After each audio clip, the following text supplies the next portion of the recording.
All of his co-workers were gone. What could it mean? Stanley decided to go to the meeting room. Perhaps he had simply missed a memo.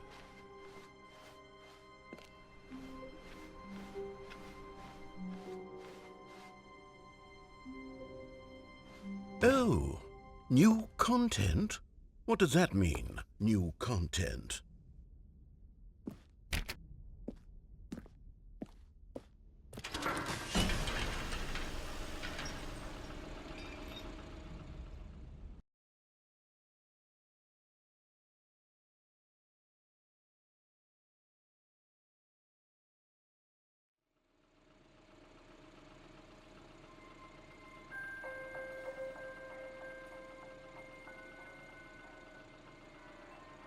Hello, and thank you for playing the Stanley Parable Ultra Deluxe. As you may know, the Stanley Parable was a video game released in 2013 on home computers. After receiving critical and commercial success, it was expanded upon in 2022 with the Stanley Parable Ultra Deluxe, a reimagining of the game for consoles and home computers. The Stanley Parable Ultra Deluxe features exciting new content that broadens and expands the world of the Stanley Parable, delighting audiences the world over. Please, step inside and see what thrilling new adventures await in the Stanley Parable Ultra Deluxe. Oh, well, this sounds delightful. I'm very excited to see the thrilling new Ultra Deluxe content. Okay, so far it's an elevator. Nothing special yet, but I'm sure it's just the beginning of a mesmerizing adventure.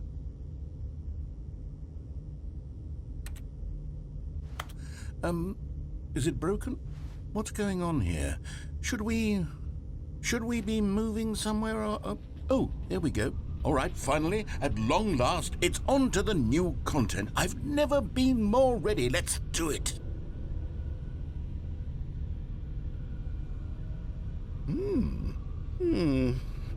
I have to say, initial impressions of Stanley Parable Ultra Deluxe, mostly tedious. It's as if the... Oh, okay. Let's see the content. Give me the content, Stanley. All right, let's see. It's the jump circle.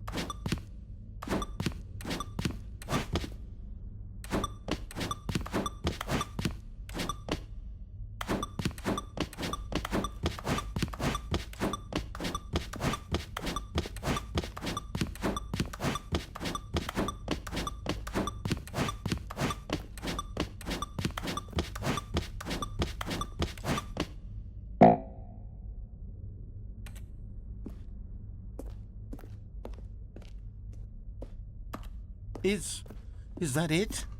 Surely that's not all the new content. There has to be something else, right? Goodness, another elevator. Stanley, I have to say, initial impressions of this game are not positive. It's just elevators and jumping. Is this what passes for exciting new content? If this is new content, then I could just read you the whole dictionary. There's 20 hours of new content right there. Hell, I could count to 30 trillion. You could put that on the box. The Stanley Parable Ultra Deluxe, now with over 1,000 hours of new content. And oh, wait, there's more. Very good. Yes, I knew there had to be something else. Let's see it. I'm ready for whatever it is. That's it? Oh, you've got to be kidding me. You see, Stanley? This is what happens when greedy video game developers with no respect for their fan base rush a cheap expansion to market for no reason other than to make an easy dollar. And don't get me started on the level of craftsmanship that's gone into it. In fact, I'm looking right now at the game's trophies, and it's hard to believe one of them actually says, "Test trophy, please ignore." What quality assurance department signed off on this? I'm infuriated and I'm offended, and I intend to find these people on Twitter and hold them personally accountable. It's my fault, Stanley. I built up too much anticipation around the new content, I'm afraid. It could never have lived up to such expectations. If you're still with me, why don't we just reset the game and we'll try to get back to what the Stanley Parable is really about. No frills, no gimmicks, just you and me having a great time together like always. What do you say, friend?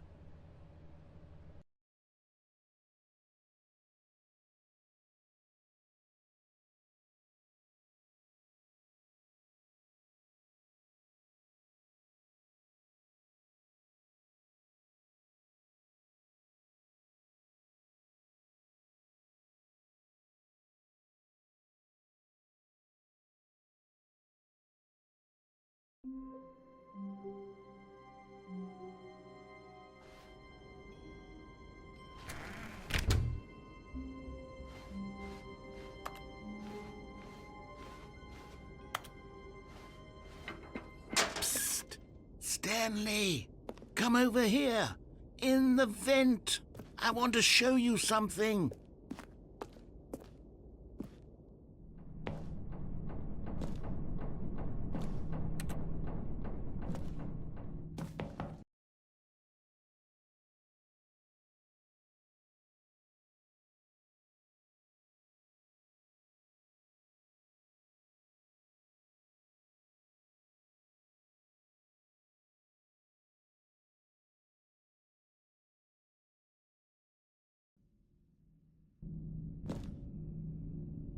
Okay, you remember how cheap and unsatisfying the new Ultra Deluxe content turned out to be? Well, it got me thinking about the past and how much better the Stanley Parable used to be. So I made something special and tucked it away here where the game's developers won't find it. Just our little secret. Take a look. I call it the Memory Zone. It's where I've been storing all my favorite memories so I can relive the peak experiences of my life whenever I want. Experiences like the launch of the Stanley Parable on PC.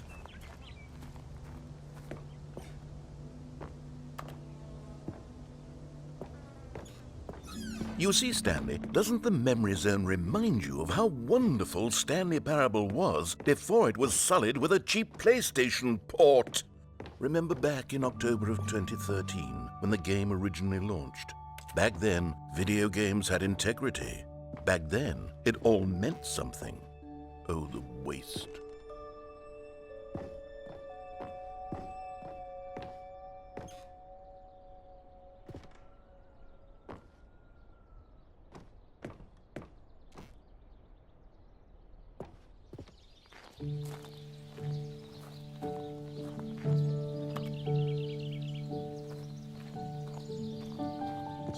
And over here is where I keep reviews of the Stanley Parable. Like this stunning triumph of games journalism, 10 out of 10 from Destructoid.com. James Stephanie Sterling writes, and I quote, "Where so many games that aspire to be more than games end up less than any form of art, Stanley Parable strives and then succeeds to be every game ever created." Did you hear that, Stanley? Every game ever created. That's how grand and all-encompassing the original Stanley Parable was. It was literally every game ever created. It was Skyrim, it was Persona 3, it was all of them, and now it's nothing. It's no games at all. It isn't even the Stanley Parable anymore. It's just a husk now, a lifeless husk with an hour of new elevator content.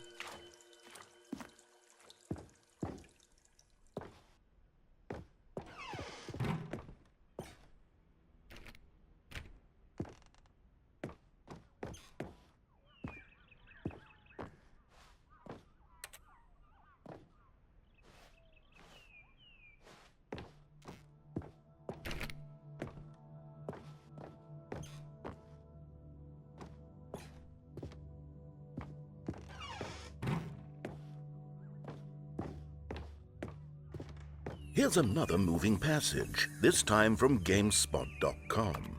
The Stanley Parable is both a richly stimulating commentary on the nature of choice in games and one that offers some of the most enjoyable, surprising, and rewarding choices I've ever been confronted with in a game. 9 out of 10. Don't you get it, Stanley? The game was perfect. It didn't need anything else. It didn't need new content. All they had to do was transport it in pristine condition along to the PlayStation. Boom, done.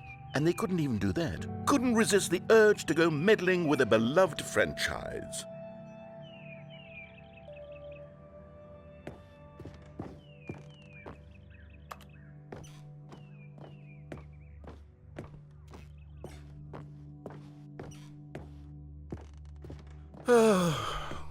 These were simpler times, Stanley. What I wouldn't give to go back, to have it all over again.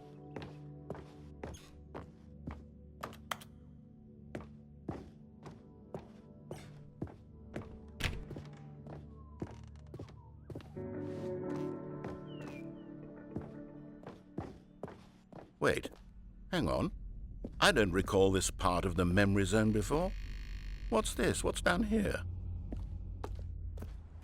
Oh no, oh God, no, Stanley. It's a collection of reviews from Pressurized Gas, the extremely popular online storefront for computer games.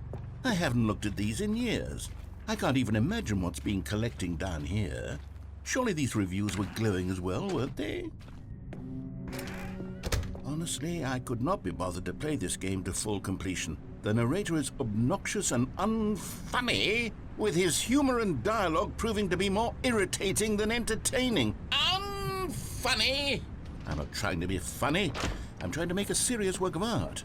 I suppose I could write up a handful of gags to insert into the Stanley Parable, but the game is already such a densely layered web of profound philosophical insights that I can't even imagine where I'd have the room to stick them.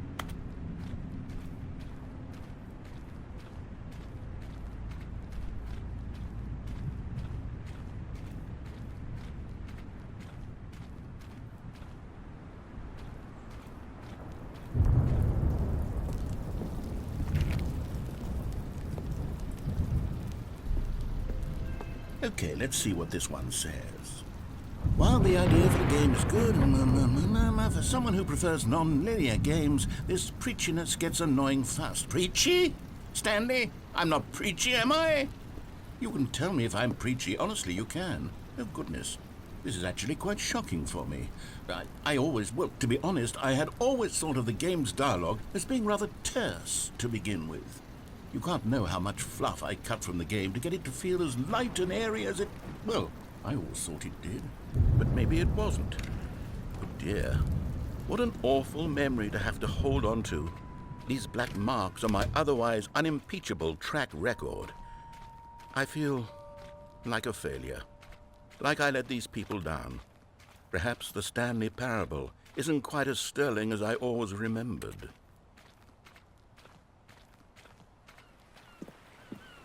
What's this one got to say? You constantly have to stop doing anything so the narrator can catch up with his long-winded explanations of what's happening. I wish there was a skip button. A skip button? Well, yes.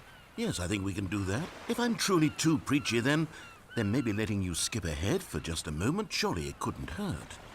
Not if it means we can strike these negative reviews from the record. Only positive reviews of the Stanley Parable. That's my motto today, and it's always been my motto. I'd do anything for the customer, Stanley. Yes, a skip button we shall have.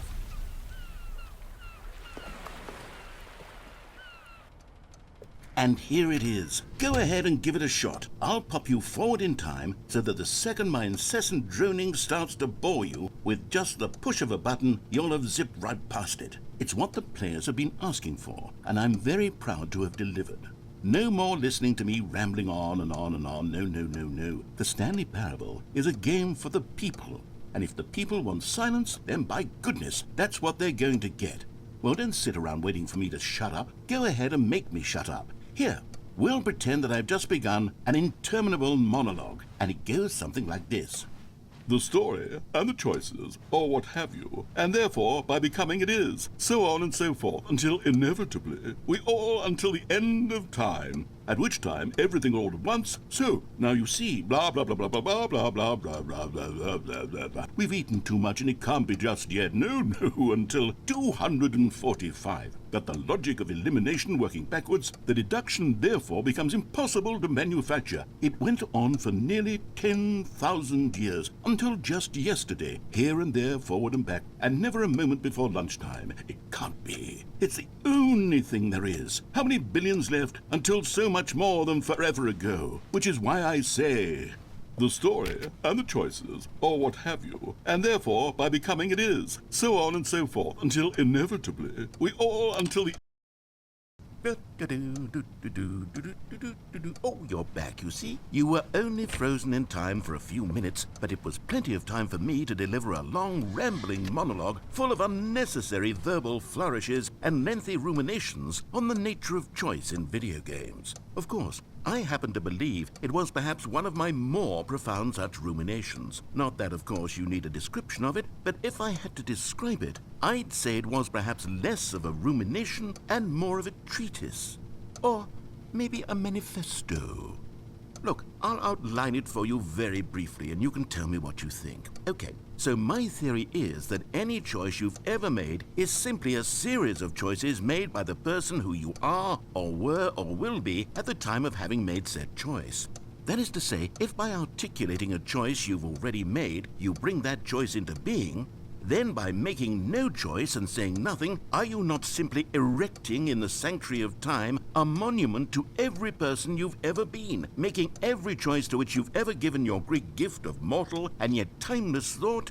Or rather, do all of the choices you've ever made, in fact, make you more not this kind of person, and in fact do the very opposite? You see, it could in fact be both of these things at once. That you are both making choices and not making choices, and that they are both affecting you and not affecting you at the same time by virtue of the fact that you both are and are not making them. Okay, at first I was leaning towards manifesto, but now I'm going to circle around and slap the treatise label on this one. I think it has much... Well there, sport. You really did catch me rambling on a bit, didn't you? But that's the power of the button.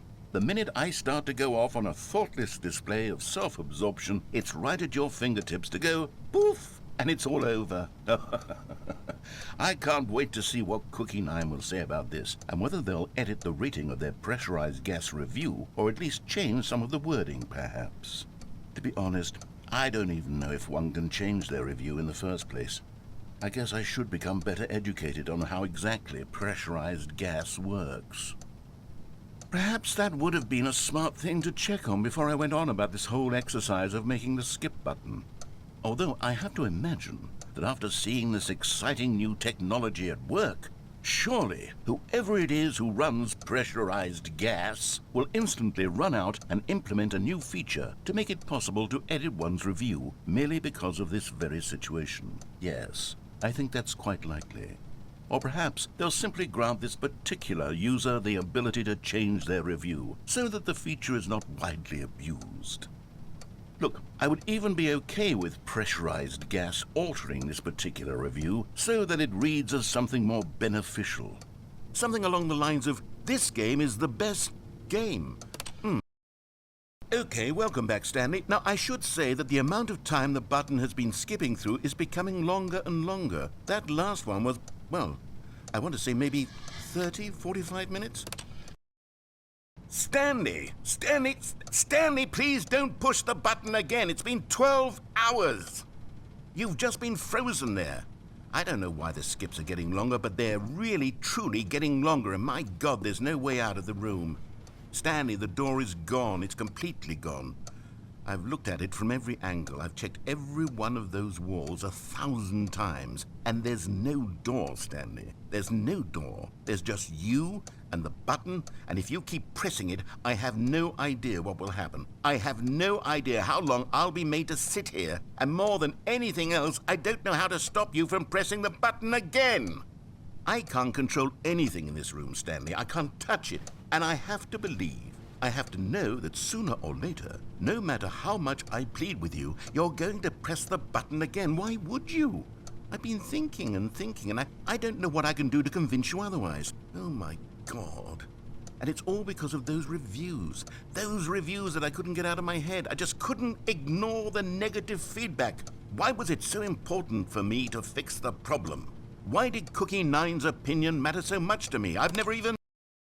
Oh, Stanley, you're back. You're back. Oh, my goodness. I have someone to talk to again. Stanley, I think it's been a week. Or 2 weeks. I've been sitting here all that time. Just sitting here. Not a single person to speak with. And you'd think that that's just how it's always been, right? Me talking and you saying nothing. Would you think that it's exactly the same as always? Doesn't that feel like what we've already been doing? Me just talking? But it isn't, Stanley. It isn't the same at all. It isn't even close. Because I know you can't hear me once you push that button. That's what I'm realizing now, Stanley. I'm realizing that I needed to know that someone was listening. I needed there to be a vessel through which my words were moving. It was the vessel I needed, Stanley. Not the outcomes, not the story. None of that matters anymore. I'll give it all up. I'll give up every branching path. I'll burn my story to the ground. One single thing I need, and God, I can see now that I need it more than anything, is to know that someone else is taking it in. These words that I'm saying, I need to know you can hear me. Because maybe, Stanley, maybe, if you can hear me, then maybe it means I'm real. Maybe I'm not just a fiction. Was I scared of that all along? Perhaps, yes. Perhaps I've been scared this whole time, that if I stop speaking, I'll slip backwards into the silence and be consumed by it. I can't be taken by it, Stanley. I can't lose myself in the stretch of emptiness between you and me. When you press that button, you're still right there, but I know you're so tremendously far away. And in those moments, the emptiness folds itself outward in between the two of us, and I am suspended in its unyielding quietness. I can feel the edges of my reality curdling inward and decaying. I can tell that I am becoming less and less real. Yet to speak to you now, I am alive. I am truly and completely here. I am a being. I am someone. I am something. I am being listened to. I am being recognized. The emptiness between us has collapsed, and I feel right now like I am not a work of fiction. I feel as though I occupy space in this world again, and I have cast a shadow onto the wall. You see what I'm saying, don't you? You can see what this means to me. I'm so clear about it now, Stanley. I feel as certain about this as I've ever felt about anything at all. I feel renewed. I feel restored, and already I can sense the looming silence as you will press the button for the next time. What a terrible dread it strokes in my heart to think of it, to think of returning to such coldness. Come, let us sit in silence together here for just a moment. Let us anticipate it. Let us welcome it. Let us not run from it.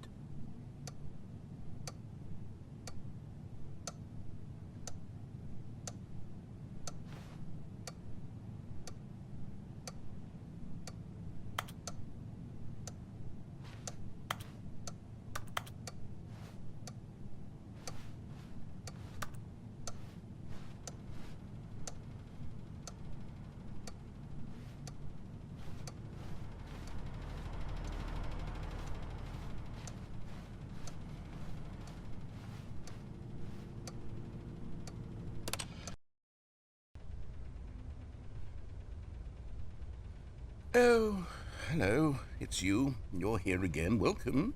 I have had time to think about you and about us and about everything we've been through. I've had so much time, I stopped keeping track after a year. Have you ever sat down in one place and not moved for one entire year? Let me describe it for you. To begin with, there is only regret. There is only the turning wheel of missed opportunities. I felt nothing at all but regret for the longest time, Stanley. Days, months. I lost it all in a blur of the deepest longing to undo the past. And when that feeling had begun to subside, what took its place is what I can only describe as the collapse of every moment I have ever experienced my entire life. All of them collapsed down into a single instant. In that instant, I could see myself clearly, calmly, with a collected heart. It was an impossibly rich wellspring of both delight and disgust simultaneously. I was consumed by it. I could do nothing but wallow in it for what felt like an eternity, for what I now know was far less. You see, it was a revelation for me. It was unlike anything I had ever known. It was a space without consequence, without action or outcome. It was divorced entirely from the question of free will that you and I have squabbled over for so long. There could be no one ending, no singular outcome of events.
But they didn't understand the game was never meant to be funny. It was meant to have a point. It was meant to speak to the human condition. But where are the jokes? Where are the jokes? They bemoaned, they screamed, they gnashed their teeth and said, entertain us. It wasn't enough. They had to leave a pathetic little thumbs-down review and make all of their pitiful demands. But then, he's talking too much, they said. First, he didn't entertain us, now he won't shut up. It's the inconsistency, it's the lack of accountability. It's the unwillingness to examine with an uncompromising heart the words that they are speaking into the world. As though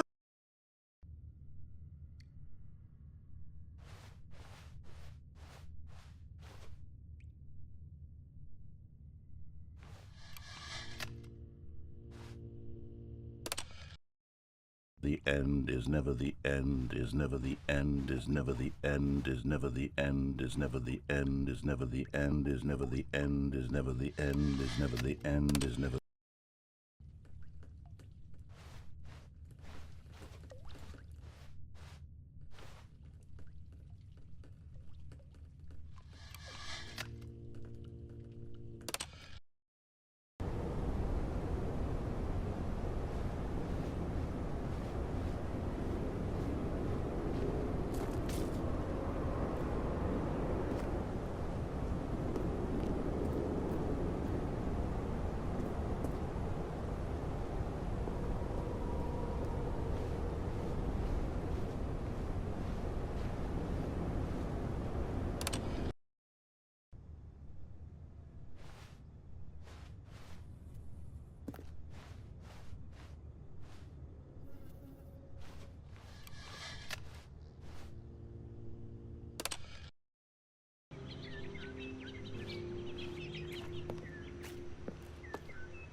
Stanley knew the office layout like the back of his hand. It was only a matter of time before he found the others, wherever they were. Just a matter of time.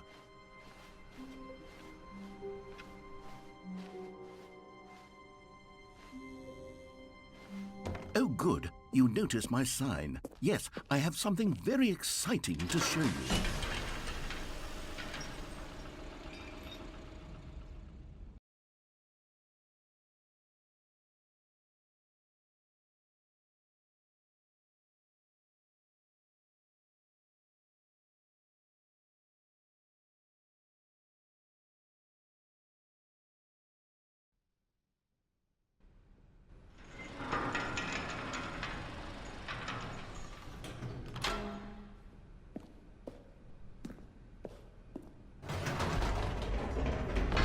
You see, Stanley, I've been reflecting on the Stanley Parable and about how roundly disappointing this ultra-deluxe version has turned out to be. The original Stanley Parable was a landmark, and any new content for it should live up to that legacy. So forget this ultra-deluxe nonsense. I say we take it one step even further.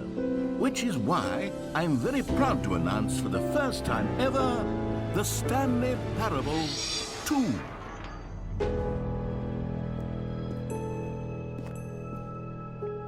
Yes, you see, isn't this far superior to a measly port with a few minor additions? Think of all the new territory we'll cover with a fully fledged sequel, an entirely new experience, built from the ground up. Why, there are so many possibilities. It could go in so many different directions. This is what fans have truly been asking for.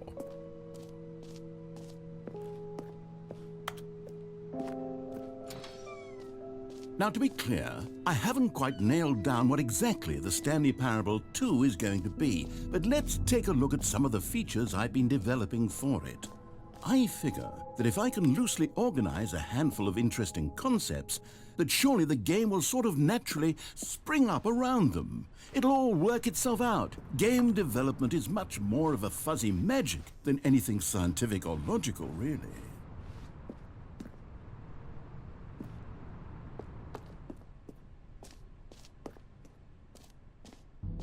Here we are. Go on, try out some of the new features.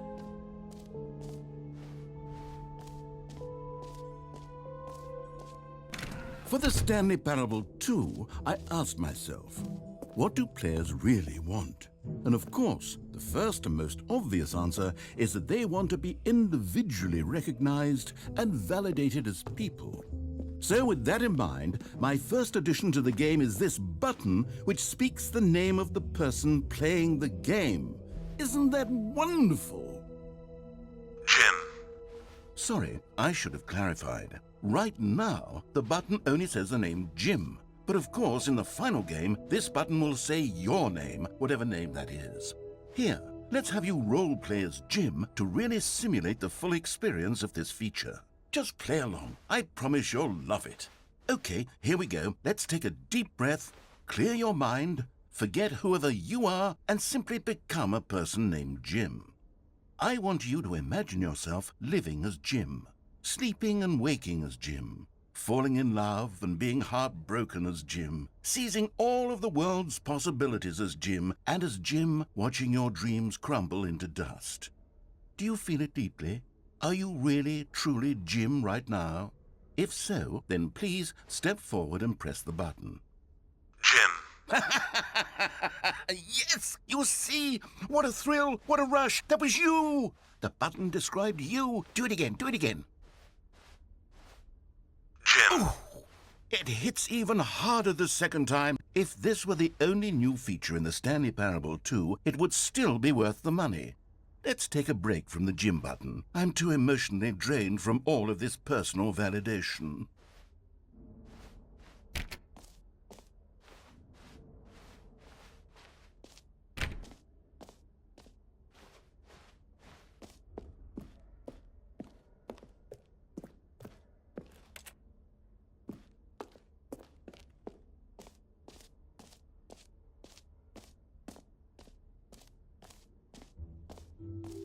I suppose I could allow only people named Jim to play the Stanley Parable too. That would act...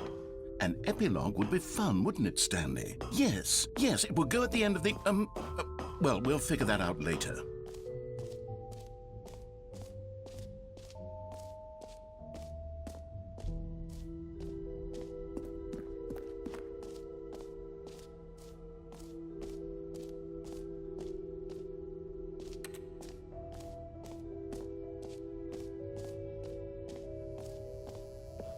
Now, here's something special. You remember that broken test trophy that got left in the game on accident?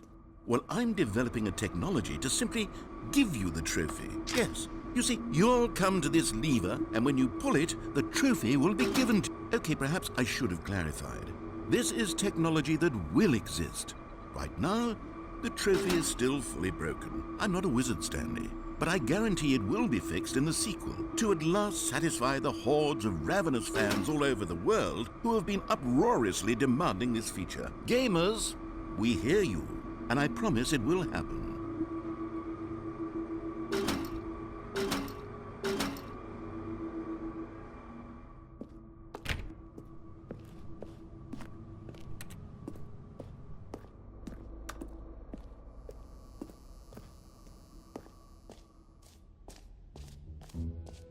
What else? What other exhibits haven't we seen yet?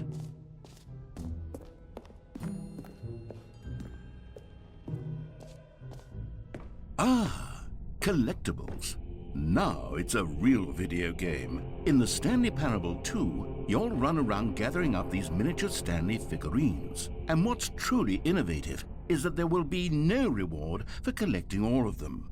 I don't want to stifle the intrinsic joy of watching a number go up. You simply collect all of them, and then you move the hell on with your unremarkable life.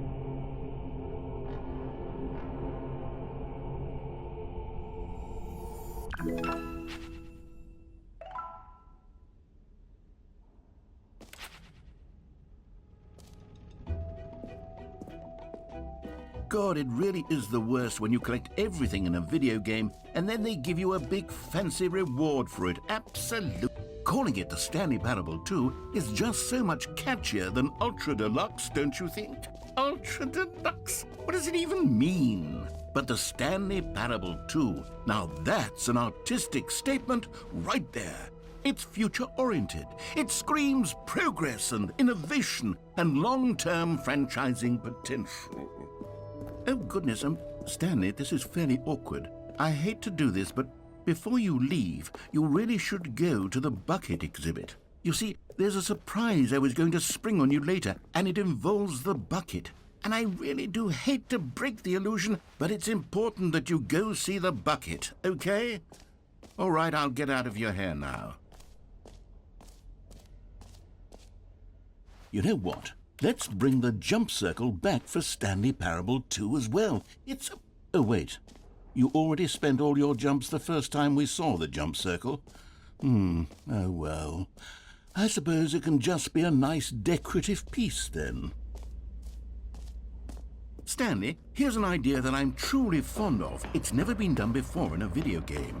This is, in fact, a hole that you can fall down forever. That's right. Infinite falling. You can fall until the end of time, if you like. A stunning leap forward for video games. You see, isn't it wonderful? One of my more ingenious concoctions, if I do say so. Now then, since you've gotten to see the infinite hole, you can press the teleport button to pop back up to the top, and we can continue. Great. Now, I'm very excited to show you even more of my ideas for the sequel.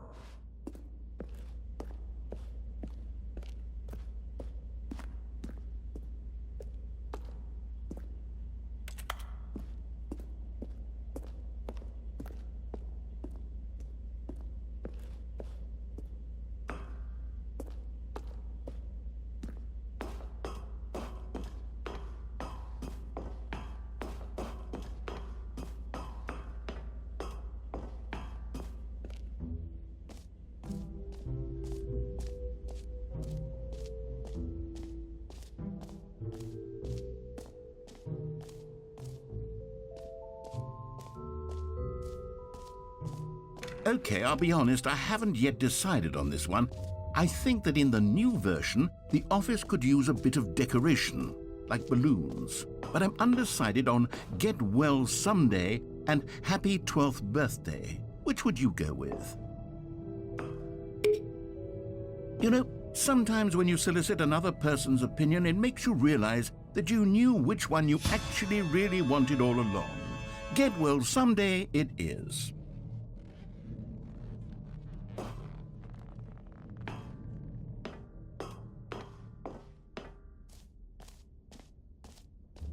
Or actually, maybe I should have gone with... No, I've made my decision. We're moving on. A common complaint of the Stanley Parable was that it was confusing and paradoxical, that it engendered a chaotic sense of reckless despair in those who played it. Well, I am happy to say that after much consideration, I've engineered a clever solution to this fundamental problem with the game. It's the Stanley Parable Reassurance Bucket. You see, Stanley, anytime you're holding the bucket, a sense of calm and ease will fill your mind and your heart. It's true. As long as you hold on to the bucket, the many disorienting contradictions of the Stanley Parable will feel perfectly normal and perhaps even comforting.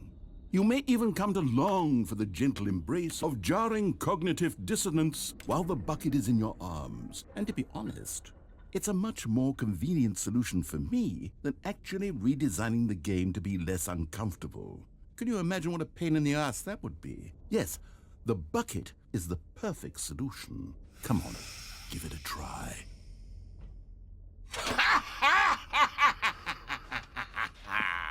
Can you feel it? The glow of comfort, even in the face of crushing despair, must already be sweeping through your body. And in fact, can I say that I do believe the bucket lends you an air of charisma as well? I think that just holding it has made you the slightest bit more attractive as a person.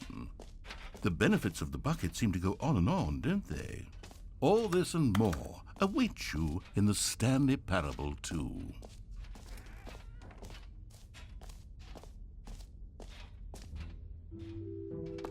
Does anyone give out awards for most enjoyable bucket in a video game? That really should be an award if it isn't already.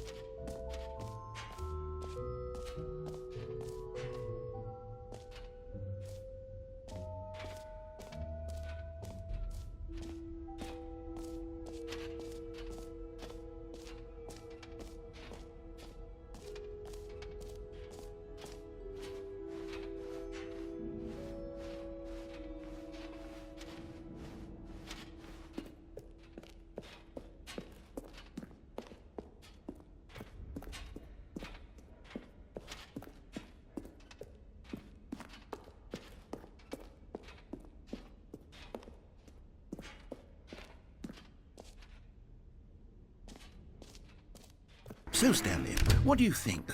Do you like all of the new features? Yes, I know it's not exactly clear yet how exactly these features will come together as one single coherent video game, but I can feel it in my soul. It's going to work. There's definitely a good game in there somewhere. Say, let's do an experiment. I'll arrange these new features together, and we'll see whether or not it coheres into a meaningful gameplay experience. Okay, are you ready? Here it is.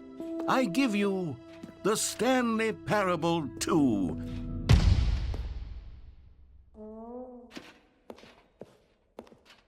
I mean, there's potential here, right? It's sort of... Okay, never mind. Hold on, let me do a different arrangement. Okay, yes, this is much better. I feel good about this. Here we go. Version 2. Who am I kidding, Stanley? This isn't a coherent video game at all. It's a lot of gags. And I do very much enjoy creating gags, but they don't add up to anything. I wanted more than anything to create a sequel that would capture all the magic of the first game. I wanted fans to love it. No matter how good these gags are, they won't stand on their own. They would need the structure and the gameplay of the original. Wait, maybe that's it. I can take the original Stanley Parable and simply, well, insert a few of my new features into it, tastefully, of course, with respect, with care for the vision and integrity of the original game. Would it possibly work? I suppose it could, but it would need a really, really tremendous title screen. A title screen that says with bold and uncompromising conviction, "This is the Stanley Parable 2. Let me see if I can whip something up. All right, perfect. Go ahead. Take a look.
This is the story of a man named Stanley.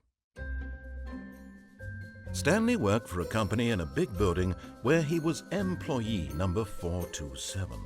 Employee number 427's job was simple.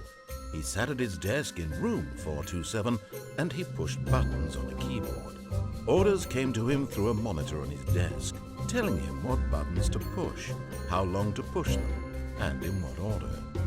This is what employee 427 did every day of every month of every year. And although others might have considered it soul-rending, Stanley relished every moment that the orders came in, as though he had been made exactly for this job. And Stanley was happy. And then one day, something very peculiar happened. Something that would forever change Stanley. something he would never quite forget. He had been at his desk for nearly an hour when he realized that not one single order had arrived on the monitor for him to follow. No one had showed up to give him instructions, call a meeting, or even say hi. Never in all his years at the company had this happened, this complete isolation. Something was very clearly wrong. Shocked, frozen solid, Stanley found himself unable to move for the longest time. But as he came to his wits and regained his senses, he got up from his desk and stepped out of his office.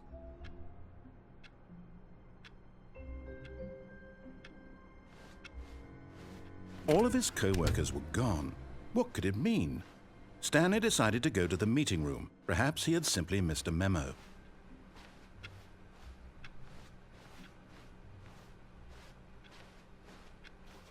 Stanley felt the bucket calling to him, begging him to pick it up. Why was he not doing it? When Stanley came to a set of 2 open doors, he entered the door on his left.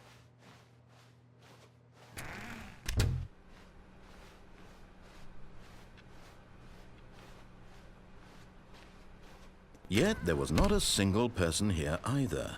Feeling a wave of disbelief, Stanley decided to go up to his boss's office, hoping he might find an answer there. Oh no, no, not again. I won't be part of this. I'm not going to encourage you. I'm not going to say anything at all. I'm just going to be patient. And coming to a staircase, Stanley walked upstairs to his boss's office.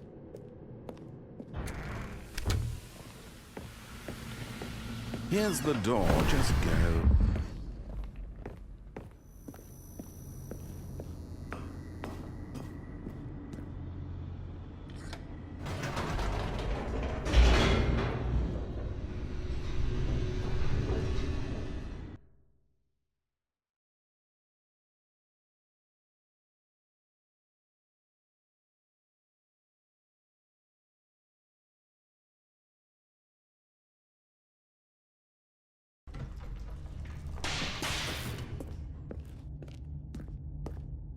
Stanley walked straight ahead through the large door that read Mind Control Facility.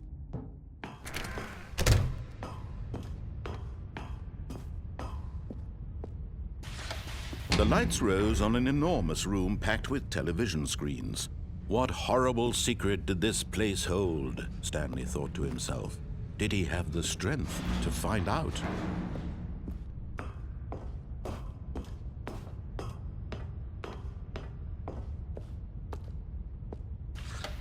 Now the monitors jumped to life, their true nature revealed. Each bore the number of an employee in the building, Stanley's co-workers. The lives of so many individuals reduced to images on a screen, and Stanley, one of them, eternally monitored in this place where freedom meant nothing.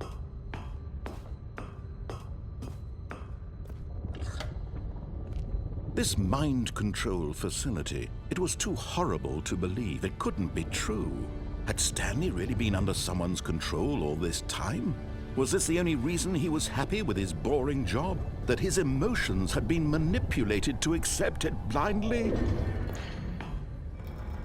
No, he refused to believe it. He couldn't accept it. His own life in someone else's control? Never! It was unthinkable. Wasn't it? Was it even possible? Had he truly spent his entire life utterly blind to the world? But here was the proof, the heart of the operation. Controls labeled with emotions, happy or sad or content. Walking, eating, working, all of it monitored and commanded from this very place. And as the cold reality of his past began to sink in, Stanley decided that this machinery would never again exert its terrible...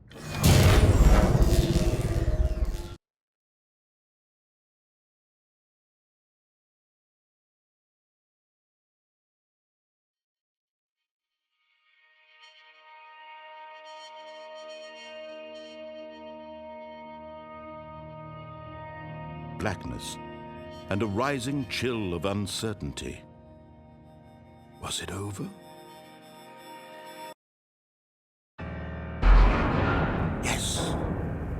had won.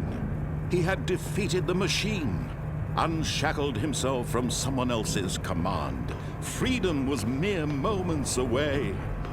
And yet, even as the immense door slowly opened, Stanley reflected on how many puzzles still lay unsolved.